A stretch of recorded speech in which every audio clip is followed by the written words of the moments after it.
இமயக்குருவின் இதய சீடன். ஒரு பயணம் தொடர்கிறது. எனது குருவாயூரப்பன் தரிசனம். என் வாழ்க்கையின் ஆன்மாவை கிளறி மனதை உருமாற்றிய அனுபவங்களில் மிக முக்கியமான ஒன்றை இப்போது உங்களுக்கு சொல்லப் போகிறேன். இது குறும்பான, உள்ளத்தை கொள்ளை கொள்ளும் கடவுளான கிருஷ்ணனை சிறு பாலகனாக வழிபடும் புகழ்பெற்ற குருவாயூர் கோவிலில் நடந்தது.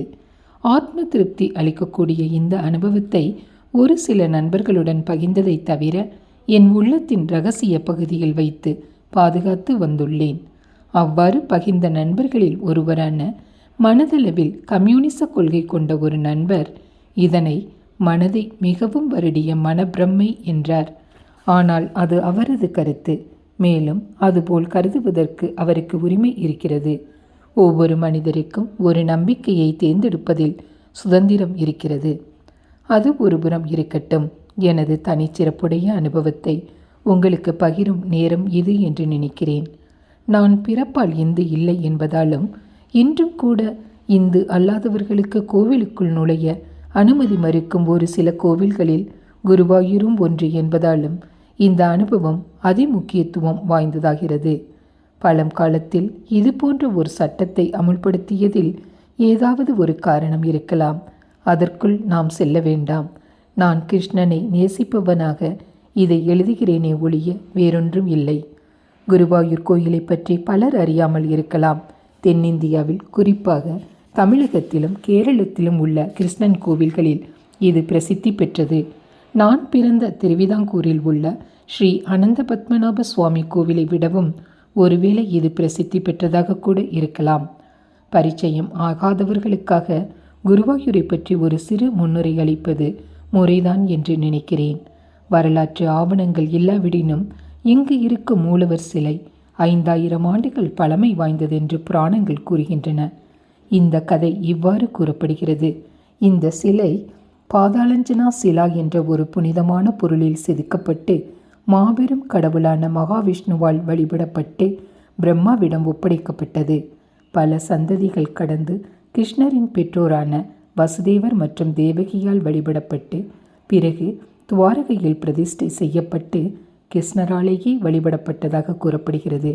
கிருஷ்ணர் தன் உடலை விட்டு பிரிவதற்கு முன் தனது பிரதான சீடரான உத்தவரிடம் இந்த சிலையை கொடுத்து கலியுகத்தில் வழிபடுவதற்கு ஏற்ற சரியான இடத்தில் பிரதிஷ்டை செய்வதற்கு ஏதுவாக தேவர்களின் குருவான பிரகஸ்பதியிடம் ஒப்படைக்குமாறு அறிவுறுத்தினார். துவாரகை வெள்ளத்தில் மூழ்கிய போது பிரகஸ்பதி தன் பிரதான சீடரும் காற்றின் கடவுளுமாகிய வாயு பகவானின் துணையுடன் இந்த உருவத்தை மீட்டார். இதனை பிரதிஷ்டை செய்வதற்கு சரியான இடத்தை இருவரும் தேடிக்கொண்டிருக்கும் போது இதே சிலையை தேடி துவாரகையை நோக்கி வந்து கொண்டிருந்த அவதார புருஷரான பரசுராமனை சந்தித்தனர். பரசுராமர் குருவையும் வாயுவையும் ஒரு அழகான ஏரியின் பின்னால் பச்சை பசேல் என்று இருந்த ஓர் இடத்திற்கு இட்டு சென்றார். ஆழ்ந்த தியானம் செய்வதற்காக அங்கு பொழுதை கழித்து வந்த யோக கடவுளான சிவனும் அவரது துணைவியார் பார்வதியும் அந்த சிலையை அங்கு பிரதிஷ்டை செய்து புனிதமாக்குவதற்கு குருவிற்கும் வாயுவிற்கும் அனுமதி வழங்கினார்கள். அன்றிலிருந்து அந்த இடம் குருவாயூர் என்று அழைக்கப்பட்டது. சிவனும் பார்வதியும் மறுகரையில் உள்ள மம்மியூருக்கு குடிபெயர்ந்ததாக கூறப்படுகிறது.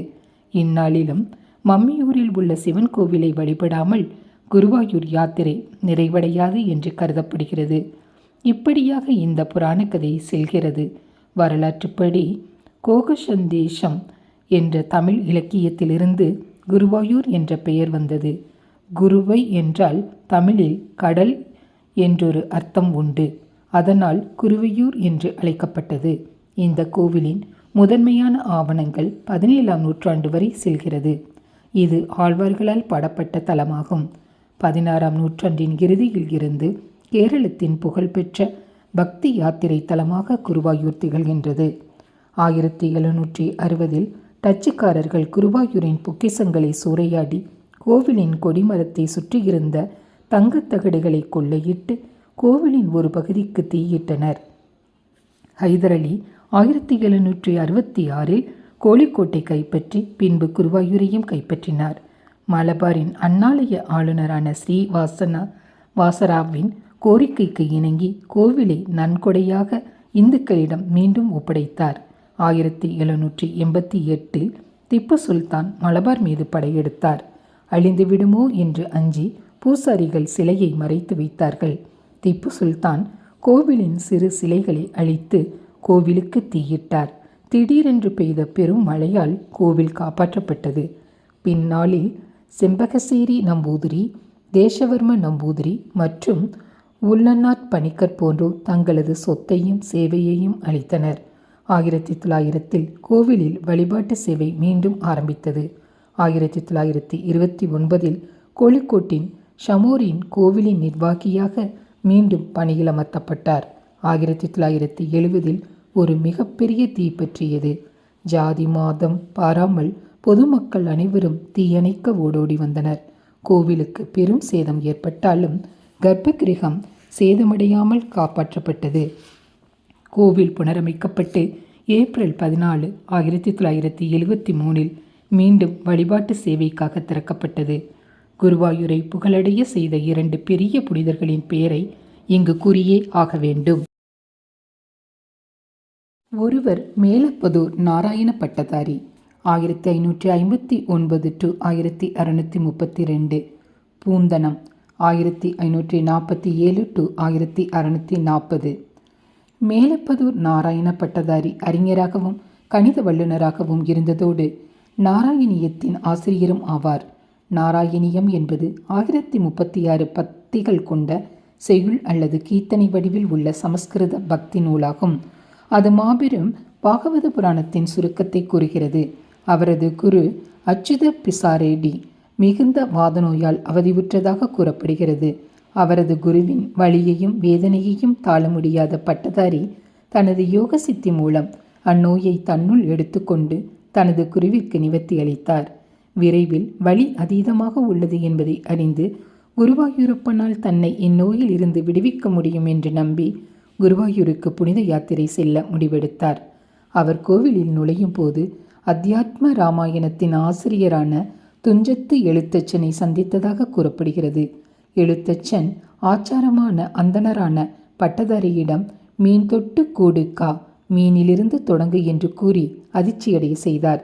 எண்ணி பார்த்ததில் எழுத்தச்சன் அவரை மீன் உண்ண சொல்லவில்லை என்றும் மகாவிஷ்ணுவின் மச்ச அவதாரத்தில் ஆரம்பிக்கும் பாகவதத்தை எழுத ஆரம்பிக்குமாறு கூறினார் என்பதையும் உணர்ந்தார். அதன்பின் அவர் குருவாயூரப்பன் முன் அமர்ந்து தினம் 10 பாடல்கள் வீதம் எழுத ஆரம்பித்து 100 நாட்களில் நாராயணியத்தை எழுதி முடித்தார். கடைசி நாளில் குருவாயூரப்பனின் முழு உருவ தரிசனம் கிடைக்க பெற்று வலிமிகுந்த நோயிலிருந்து நிவாரணம் கிடைத்தது என்று கூறப்படுகிறது. இன்றளவிலும் சமஸ்கிருதத்தில் உள்ள நாராயணியம் கேரளத்தில் பெருமதிப்புடன் மிகுந்த பக்தியுடன் படிக்கப்பட்டு வருகிறது. மேல்பத்தூரின் சம காலத்தவரான பூந்தனம் ஒரு பண்டிதராக இல்லாத போதிலும் ஸ்ரீ குருவாயூரப்பனின் உண்மையான பக்தனாக திகழ்ந்தார். ஞானப்பாடல் என்ற பொருள் கொண்ட தலை சிறந்த ஞானப்பானா எனும் மலையாள கீர்த்தனைகளை அவர் நினைவில் உள்ளார். பூந்தனம் 20 வயதில் மனம் முடித்து வெகுகாலம் குழந்தை பேறு இல்லாமல் இருந்தார். குழந்தை வரம் கேட்டு கண்ணீர் மல்க குருவாயூரப்பனை வேண்டியதால் அவருடைய அருளால் ஒரு மகனை பெற்றார் என்று கூறப்படுகிறது. பூந்தனம் தான் அறிந்த அனைவரையும் அழைத்து பெருவிழா ஒன்றை ஏற்பாடு செய்தார். துரதிர்ஷ்டவசமாகவும் முரண்பாடாகவும் விழாவிற்கு 1 மணி நேரத்துக்கு முன்னால் அவரது குழந்தை திடீரென்று இறந்தது. துக்கம் தாளாத பூந்தனம் உலகப்பற்றை துறந்து ஸ்ரீ குருவாயூரப்பனை நோக்கி திரும்பினார். அவரது அணுகுமுறை மிகவும் மாறி குழந்தை கடவுளான கிருஷ்ண குருவாயூரப்பன் தான் தன் குழந்தை என்று நம்ப ஆரம்பித்தார். பாலகிருஷ்ணன் நம் மனத்தில் நடமாடும் போது நமக்கெதற்கு தனியாக குழந்தை என்று எழுதினார். ஞானபானா இவ்வாறு ஆரம்பித்து இவ்வாறே முடிகிறது. கிருஷ்ண கிருஷ்ணா முகுந்தா ஜனார்த்தனா கிருஷ்ண கோவிந்த நாராயணா ஹரே அச்சுதானந்த கோவிந்த மாதவா சச்சிதானந்த நாராயணா ஹரே. பூந்தனம் இதோ கிருஷ்ண குருவாயூரப்பன் என்னை வைகுண்டம் கூட்டிச் செல்ல வந்துவிட்டான், அவன் புகழ் பாடுங்கள் என்று மேல் நோக்கி காட்டி தன் கடைசி மூச்சை விட்டு நிரந்தரமாக இருக்க சென்றார். என்மேல் உள்ள அன்பாலும் பாசத்தாலும் கிருஷ்ணன் நடத்திய அருமையானதொரு லீலை ஒன்றை இப்போது சொல்கிறேன். என் சுயசரிதையில் என் நண்பர் அனந்த நாராயணன் பற்றியும் LICயில் வேலை செய்யும் அவர் தகப்பனார் விஸ்வநாத் ஐயர் பற்றியும் கூறியிருந்தேன். திரு விஸ்வநாத ஐயருக்கு திருவனந்தபுரத்திலிருந்து திருச்சூருக்கு மாற்றலாகி இருந்த சமயம் அவர் என்னை வடக்குநாதன் சிவன் கோவில் வருடாந்திர திருவிழாவின் திருச்சூர் பூரத்தை காண அழைத்தார். திருச்சூர் பூரம் பிரம்மாண்டமாய் கொண்டாடப்படும். கோவிலை சுற்றி அலங்காரமிட்ட நூற்றுக்கணக்கான யானைகள் அணிவகுத்து நிற்க, செண்டை மேளச்சத்தம் இடைவிடாது ஒலிக்க, ஊர்ச்சவர்கள் ஊர்வலமாய் எடுத்து வரப்படுவார்கள். 1000 பீரங்கிகள் ஒன்று போல் வெடித்தது போன்ற சத்தத்தில் பூரம் மைதானத்தின் அருகில் இருக்கும் கட்டிடங்கள் எல்லாம் அதிர ஒரு மாபெரும் வானவேடிக்கையுடன் இத்திருவிழா நிறைபெறும். நான் அவரது அழைப்பை ஆர்வமுடன் ஏற்று திருவிழாவை ரசித்தேன். பாலக்காட்டில் பொறியியல் படித்து கொண்டிருந்த அனந்த் விடுப்பு கிடைக்காததால் வர முடியவில்லை. பூரத்திற்கு மறுநாள் விஸ்வநாத ஐயர் என்னை அதிகாலையில் எழுப்பி, வா, நாம் குருவாயூர் போகலாம். வேட்டி கட்டி கொண்டு போக வேண்டும். சீக்கிரம் கிளம்பு, பேருந்தை பிடிக்க வேண்டும் என்றார். திருச்சூரிலிருந்து குருவாயூர் வெகு தூரம் இல்லாததால் அங்கு செல்ல வெகு நேரம் ஆகவில்லை. நாங்கள் அங்கு வந்து சேர்ந்தபோது விடியற்காலையாகவே இருந்தது. ஆண்கள் உடம்பின் மேல் பாகத்தில் ஆடையின்றி வெற்று உடலுடன் உள்பிரகாரத்தில் நுழைய வேண்டும் என்பதால் நாங்கள் சட்டையை கலற்றி இடுப்பில் சுற்றி கொண்டோம். கோவிலின் உள்பிரகாரத்தின் நுழைவாயிலில் ஒரு தகவல் பலகையில் இந்துக்கள் அல்லாதோருக்கு அனுமதி இல்லை என்று எழுதியிருந்ததைக் கண்டு நான் உறைந்து போனேன். என்னால் வர முடியாது மாமா என்றேன். சிறுமதியுடன் இருக்காதே என்றும் யாரால் கண்டுபிடிக்க முடியும்? எதுவாக இருந்தாலும் எனக்கு உன்னை நன்றாக தெரியும். நீ கிருஷ்ணனை நம்புகின்றாய். மேலும் நீ பார்க்க பிராமண பையன் போல்தான் இருக்கிறாய். வா என்றார். இல்லை, என்னால் ஏமாற்ற முடியாது. நீங்கள் சென்று எனக்கு கொஞ்சம் பிரசாதம் வாங்கி வாருங்கள் என்றேன். என்னை சம்மதிக்க வைக்க செய்த முயற்சியில் வெற்றி பெறாமல் அவர் கோவிலுக்குள் சென்றார். நான் கொடிமரத்தருகில் நின்று கொண்டு இயன்றவரை சந்நிதியை தரிசிக்க முயற்சித்தேன். அனைவரும் நாராயணா நாராயணா குருவாயூரப்பா என்று ஓலமிட்டனர். எனக்கும் மயிர்கூச்செறிந்தது. விஸ்வநாத ஐயா மாமா நெற்றியில் சந்தனமிட்டு நாராயணா நாராயணா என்று முணுமுணுத்து கொண்டே வெளியில் வந்தார். சுவாமி சந்நிதியில் கொடுத்த பூவையும் சந்தனத்தையும் எனக்கு கொஞ்சம் கொடுத்துவிட்டு வா போகலாம் என்றார். எனக்கு இந்த இடம் மிகவும் பிடித்து விட்டதால் நான் அவரிடம், நீங்கள் செல்லுங்கள், நான் மாலை வருகிறேன் என்று கூறினேன். சரி, பத்திரம், சிறிது பணத்தை வைத்துக்கொள். திருச்சூருக்கு எங்கே பேருந்து ஏற வேண்டும் என்று தெரியும் அல்லவா? சரி, பொழுது சாய்வதற்குள் வந்துவிடு என்றார். வெளிப்பிரகாரத்தில் சற்று நேரம் சுற்றி திரிந்து பொழுதை கழித்துவிட்டு அருகில் இருந்த கபேக்கு சென்று இட்லியும் சாம்பாரும் உண்டேன். பசி அடங்கியதால் கோவில் குளத்தருகில் இருந்த ஒரு காய்ந்த மரநிழலில் அமர்ந்தேன். என் நிலைமையின் சோகம் முழுவதுமாக என்னை தாக்க திடீரென்று உடல் குலுங்க ஓங்கி சத்தமிட்டு கட்டுப்படுத்த முடியாமல் அழ ஆரம்பித்தேன். என்னை சுற்றி ஒரு சிறு கூட்டம் கூடிவிட்டது. யாரோ ஒருவர் பசிக்குதா, என்ன விஷயம் என்றார். ஒரு முதிய பெண்மணி, பாவம் சிறுவன் என்று என் அருகில் அமர்ந்து என் தலையை வருடி கொடுத்தார். சற்று நேரத்தில் கொஞ்சம் தேறி நான் நன்றாக உள்ளேன், கவலைப்படுவதற்கு ஒன்றும் இல்லை என உறுதியளித்து ஒருவாறு கூட்டத்தை கலைத்தேன். அதன் பிறகு மிகவும் அயர்வாக இருந்ததால் அந்த மரத்தடியில் படுத்து உறங்கிவிட்டேன். அருமையானதொரு கனவு கண்டேன். நீங்கள் அதை கனவு என்று அழைக்கலாம், ஆனால் அது எனக்கு அதற்கும் மேல். ஏனென்றால் நாராயணா கிருஷ்ணா கிருஷ்ணா என்று சொல்லும் போதும் கேட்கும் போதெல்லாம் அன்று என் உள்ளமெங்கும் ஓடிய அதே பேரானந்த பெருங்கடல் ஒவ்வொரு முறையும் தூண்டப்படுகிறது. என் கனவில் நான் குருவாயூர் கோவிலின் கொடிமரத்தருகில் கும்பிட்ட கைகளுடன் நின்று கொண்டு கடவுளின் காட்சியை காண முயற்சி செய்து கொண்டிருந்தேன். சுற்றுக்கோடு தெரியும் போல் இருப்பதற்குள் முட்டிக்கொண்டு வந்த கண்ணீரால் என் பார்வை மங்கிற்று. திடீரென்று கர்ஜனை போன்றதொரு மாபெரும் சங்குலி கோவிலின் உள்ளிருந்து வந்தது. என் உடல் முழுவதும் நடுங்க, இது குருட்சேத்திர பெரும்போரில் வலிமை மிக்க வீரர்களையும் பயத்தால் நடுங்க வைத்த கிருஷ்ணரின் சங்கான பாஞ்சசன்யமாகத்தான் இருக்க வேண்டும் என்று என்னுள் கூறிக்கொண்டேன்.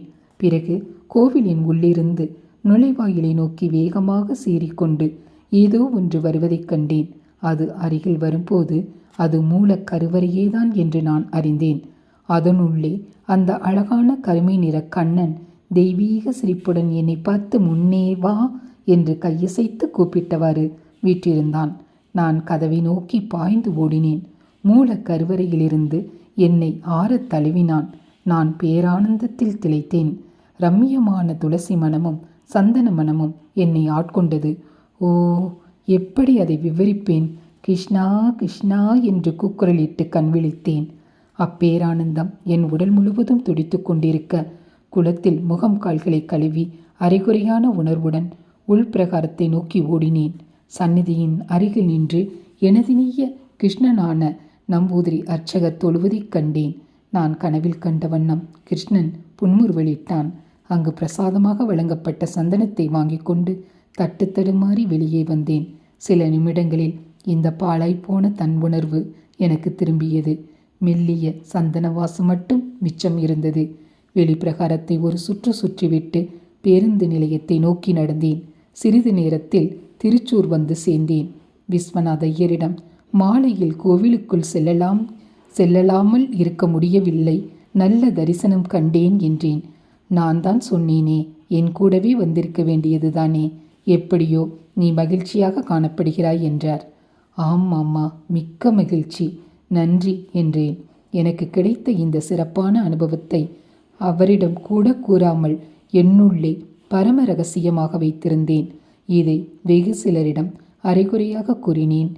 என் இதயத்தின் ஆழத்தில் பொக்கிசமாக பாதுகாத்து வந்த இந்த சம்பவம் இன்று வரை மறைக்கப்பட்டு இருந்துள்ளது. நண்பர்களே, இப்போது உங்களுக்காக என் மனக்கதவை மடை திறந்திருக்கின்றேன். இதை படிக்கும்போது கிருஷ்ணரின் அன்பை இனிதருள பெற்று மகிழுங்கள். ஸ்ரீமத் பாகவதம் கூறுவது போல, சத்யம் பரம் தீமகி, உண்மையான பரம்பொருளை தியானிக்கின்றேன்.